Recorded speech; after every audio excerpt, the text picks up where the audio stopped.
Bien, dans cette vidéo, on va s'entraîner un peu sur les pourcentages en étudiant l'évolution en pourcentage du du nombre de clients qu'un commerçant a reçu au cours de différents mois. Et donc, on vous dit que pendant le mois de janvier, un commerçant a reçu 2000 clients. Il y a 2000 clients qui sont venus voir le commerçant en janvier. Et en février, il a reçu 60% de clients en plus qu'en janvier. Donc en février, ça a été un très bon mois. Il était très content en février. Il a reçu 60% de clients en plus. Et on vous demande tout simplement combien de clients a-t-il reçu pendant le mois de février. Alors, si vous avez regardé nos vidéos précédentes sur les pourcentages, vous pouvez peut-être appliquer la méthode et essayer de mettre la pause et de répondre à cette question vous-même. Allez-y. Ok, alors qu'est-ce qu'on fait dans ce cas-là? Qui dit pourcentage dit tableau de proportionnalité et calcul de quatrième proportionnelle. On va donc mettre ça dans un tableau de proportionnalité et calculer la quatrième proportionnelle. Donc 60%, ça veut dire 60 sur 100. Et 60 clients sur 100, la question, on va essayer de savoir combien de clients ça représente pour pouvoir les ajouter aux 2000. 60 sur 100, 60%, ça représente combien pour les 2000 clients? Ça représente combien sur les 2000 clients? C'est ça la question qu'on se pose. Combien de clients sur 2000 représente 60 sur 100? Et ça énoncé comme ça nous dit pratiquement ce qu'il faut mettre dans un tableau de proportionnalité. Vous arriveriez à partir de cette phrase à faire le tableau de proportionnalité. Si vous ne l'avez pas déjà fait, faites-le. Bien, si on dit 60 sur 100, ça veut dire que dans le tableau, il faut mettre le 60 au-dessus du 100. Et si on dit combien de clients sur 2000, ça veut dire que le nombre qu'on cherche, il va être au-dessus du 2000. Donc notre tableau, on peut le présenter comme ça. On a le 60 au-dessus du 100 pour dire 60 sur 100, qui veut dire 60%. Et on cherche combien ça fait sur 2000. Donc on laisse la case vide au-dessus du 2000. Et donc ça, c'est un calcul de quatrième proportionnelle. Alors, comment calcule-t-on une quatrième proportionnelle? On trouve une division facile à faire de deux nombres voisins. Soit voisins en colonne, soit voisins en ligne. Et on a de la chance dans notre tableau parce qu'il y a 100, c'est ça qui est pratique avec les pourcentages, c'est qu'il y a toujours 100 dans le tableau, et que c'est très facile toujours de diviser par 100, c'est une histoire de déplacement de virgule. On peut par exemple faire 60 divisé par 100, ce qui fait 0,6. Et comme 60 divisé par 100, ça fait 0,6, on sait que ça veut dire que pour obtenir 60, je dois multiplier 100 par 0,6. Donc si pour obtenir 60, je dois multiplier 100 par 0,6, je peux l'indiquer sur mon tableau en faisant une flèche comme ceci, qui dit que si 100, je le multiplie par 0,6, eh bien je vais obtenir ce qu'il y a au-dessus, c'est-à-dire 60. Et comme c'est un tableau de proportionnalité, eh bien la même chose va arriver à 2000. Si je prends 2000, que je le multiplie par 0,6, je vais obtenir le nombre du dessus, donc exactement ce que je cherche. Et donc voilà, ça me dit exactement ce qu'il faut faire. Je prends 2000, et j'ai qu'à le multiplier par 0,6 et j'aurai le résultat. Donc 2000 fois 0,6, 2 fois 6 ça fait 12, il ne reste plus qu'à mettre le bon ordre de grandeur. 2000 fois 0,6 ça fait 1200.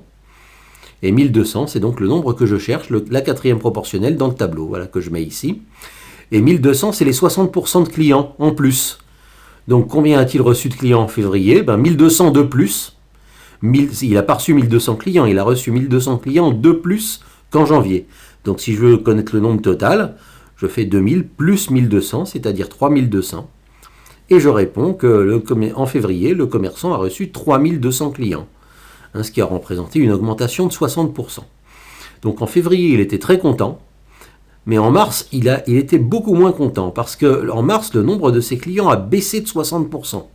Il a reçu 60% de clients de moins qu'en février. Combien a-t-il reçu de clients en mars?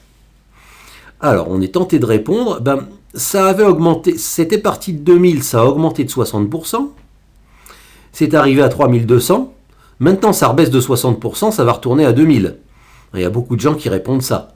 Si ça baisse de 60%, comme ça avait augmenté avant de 60%, ça va revenir là où c'était, ça va revenir à 2000. Est-ce que c'est vraiment le cas? On va vérifier. On va vérifier par le calcul si ce raisonnement est logique. Si quand on augmente de 60% et qu'ensuite on baisse de 60%, on revient là où on était au départ. C'est vrai que ça semble logique dit comme ça. Mais rien ne vaut une vérification par le calcul. Donc on va faire dans le petit 2 exactement ce qu'on a fait dans le petit 1. Vous pouvez peut-être le faire, vous pouvez peut-être mettre la pause et le faire vous-même, hein, parce que c'est le même raisonnement. On va calculer combien de clients il a perdu. C'est-à-dire combien de clients c'est 60%. Et attention, cette fois, on part de ces 3200 clients de février. Hein. Donc on se demande combien de clients sur 3200, sur les 3200 clients de février, hein, puisque on dit 60% de clients en moins qu'en février. Donc on se demande combien de clients sur les 3200 représentent 60%, c'est-à-dire représentent 60 sur 100. Est-ce que vous voyez quel tableau de proportionnalité on va faire pour représenter ça? Eh ben, c'est presque le même qu'au-dessus. À la place du 2000, il y aura un 3200, mais c'est le même raisonnement. Hein, voilà, combien sur 3200 représente 60 sur 100? Si je dis 60 sur 100, alors j'écris le 60 au-dessus du 100. Et là, pour calculer le nombre qui me manque, qui est le nombre de clients perdus par le commerçant, eh bien, je fais la même quatrième proportionnelle que celle que j'ai faite à la première question. 60, je peux faire de la même manière. 60 divisé par 100, ça fait toujours 0,6. À la limite, j'aurais même pas eu besoin de le réécrire, puisque je l'avais déjà écrit avant. Donc, pour passer de 100 à 60, je dois multiplier par 0,6. Je le signale sur le tableau en faisant la flèche multipliée par 0,6. Et cette flèche me dit que pour passer de 3200 au nombre que je cherche, je dois aussi multiplier par 0,6. Donc il suffit de calculer 3200 fois 0,6. Et 3200 fois 0,6, vous pouvez le faire à la calculatrice, vous pouvez le faire de tête, poser la multiplication, ça fait 1920. Donc le commerçant a perdu 1920 clients. Il avait 3200 clients, il en a perdu 1920. Donc combien il en a reçu en mars? La différence, les 3200 de février, moins les 1920 qu'il a perdus, ça fait 1280. Autrement dit, je découvre que le commerçant a reçu 1280 clients en mars. On vient d'établir par le calcul que quand on augmente de 60% et qu'ensuite on diminue de 60%, eh bien on ne revient pas au nombre qu'on avait au départ. C'est-à-dire que le contraire d'une augmentation de 60%, ça n'est pas une diminution de 60%. Quand on augmente de 60% et qu'ensuite on diminue de 60%, on arrive beaucoup plus bas que ce qu'on était au départ. Parce que le pourcent tout seul, ça veut rien dire. C'est toujours, quand on dit pourcent, on dit toujours pourcent de quelque chose. Hein, il y a bien marqué dans l'énoncé, il a reçu 60% de clients en plus. Donc c'était le 60%, c'était 60% de 2000. Et dans la deuxième question, c'était plus 60% de 2000, c'était 60% de 3200. Donc c'est normal que ça fasse plus de clients. Donc 60%, c'est pas une quantité, c'est une proportion d'une quantité. Et ça peut varier suivant la quantité par rapport à laquelle on se base. Donc il y a beaucoup de gens qui croient que quand on augmente de 60% et qu'on descend de 60%, on revient au point de départ. Vous pourrez leur dire que non, que c'est pas vrai. Et vous pourrez même leur montrer cette vidéo pour leur prouver que c'est pas vrai. Parce qu'on l'a vérifié par le calcul, donc maintenant on est sûr que c'est pas vrai. Et ensuite, la question qu'on pourrait se poser, puisque baisser de 60%, ça n'est pas le contraire d'augmenter de 60%, quel est le contraire d'augmenter de 60%? C'est-à-dire que pour qu'ils reviennent à 2000 clients, si on avait voulu qu'ils reviennent à 2000 clients en mars, de quel pourcentage aurait-il dû baisser? Et ça, c'est la question bonne. Troisième question que je vous pose.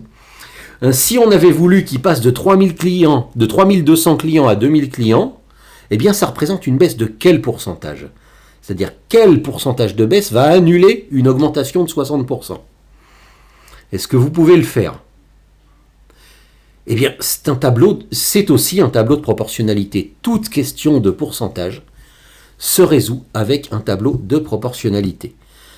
Et ça, même si la question est très différente des deux questions d'avant, on va de la même manière faire un tableau et répondre à cette question en calculant une quatrième proportionnelle. Parce qu'en fait, une autre manière de poser cette question, c'est les 1200 clients qu'il aurait perdus, les 1200 clients, puisque si on passe de 3200 à 2000 clients, on perd 1200 clients, on l'avait déjà calculé à la première question. Les 1200 clients sur 3200 qu'il a perdus, ça ferait combien sur 100? Ça ferait combien de pourcents? C'est-à-dire ça ferait combien sur 100? Et de là, on voit le tableau de proportionnalité. Si j'écris 1200 sur 3200, alors dans le tableau, je vais écrire 1200 au-dessus de 3200. Et si je me demande combien sur 100, donc la case vide, la case avec le nombre que je cherche, elle est au-dessus du 100. Et voilà le tableau de proportionnalité qu'on fait. Et donc, comme on cherche le pourcentage, on cherche cette fois le nombre qui est au-dessus du 100. Mais c'est de la même manière, on va calculer une quatrième proportionnelle. Donc, pour calculer cette quatrième proportionnelle, on cherche deux nombres voisins qui sont faciles à diviser l'un par l'autre. Et moi, j'aime bien diviser par 100, parce que c'est toujours facile. Hein, ça donne toujours, c'est juste un déplacement de virgule, on est sûr que ça ne va pas nous donner un résultat trop tordu. Donc, je vais faire, par exemple, 3200 divisé par 100. Comme ils sont voisins, je peux les diviser l'un par l'autre. 3200 divisé par 100, ça fait 32. Ce qui veut dire que je dois multiplier 100 par 32 pour arriver à 3200. Et je vais faire une flèche qui part du 100, qui va vers le 3200, qui dit fois 32. Donc là, j'ai indiqué sur mon tableau, voilà, avec cette flèche, que je dois multiplier 100 par 32 pour donner 3200.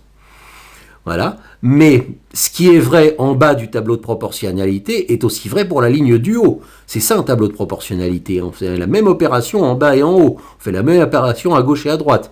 C'est-à-dire que là, le nombre que je cherche, si je le multiplie par 32, je vais trouver 1200. Voilà ce que me dit le tableau de proportionnalité. Donc le nombre que je cherche, c'est le nombre qui donne 1200 quand on le multiplie par 32. C'est en quelque sorte une multiplication à trous. Et pour résoudre ça, on fait une division. Donc le nombre que je cherche, c'est donc forcément le résultat de 1200 divisé par 32. Et quand on calcule, quand on pose la division, ou quand on tape, ou quand on fait deux têtes, 1200 divisé par 32, on obtient 37,5. Autrement dit, le nombre qui me manque dans mon tableau de proportionnalité, c'est 37,5. Et qu'est-ce que ça veut dire? Ça veut dire que 1200 sur 3200, c'est la même proportion que 37,5 sur 100. C'est de la même proportion que 37,5%. Autrement dit, perdre 1200 clients sur 3200, c'est la même chose que de perdre 37,5% de sa clientèle. Eh bien, on ne s'y attendait pas. Mais le pourcentage de baisse qui va annuler une augmentation de 60%, eh bien, c'est 37,5%. Quand on augmente de 60% et qu'on baisse ensuite de 60%, on ne revient pas à ce qu'on était au départ. Mais quand on augmente de 60% et qu'ensuite on baisse de 37,5%, eh bien là, on revient à ce qu'on avait au départ. Et pourquoi? Eh bien, à cause de ce calcul qu'on a fait. C'est ce calcul qu'on a fait qui nous le prouve. Donc, ne pas tomber dans ce piège auquel on croit souvent sur les pourcentages, qui est en fait complètement faux. Un pourcentage de baisse, c'est pas la même chose qu'un pourcentage de hausse, parce que tous les pourcentages dépendent de la quantité par rapport à laquelle on se base.